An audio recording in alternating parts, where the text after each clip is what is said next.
Alright, to change brightness level on your Vivo X100 Pro, we would need to go in the settings first. For that, I'm just swiping up to open the drawer and here select settings.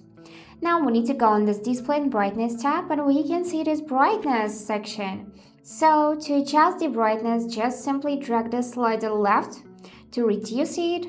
This is the minimum by the way, or right to add some brightness. This is the maximum brightness you can get with this phone. Now let's put it in the middle and the next thing we can see is adaptive brightness. Now it is enabled, which means that the brightness of the display now adjusts to the lighting around me. If you don't want this, you can just disable it by tapping on the switcher. And to easily reach this feature, you can just swipe down from the upper right corner to trigger the control center. And here you'll see this brightness section as well. So as before, drag the slider to adjust the brightness. And here you can also either enable or disable adaptive brightness by tapping on this A letter.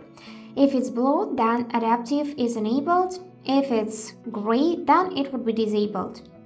And that's it for today. Hope this video was helpful and thank you for watching.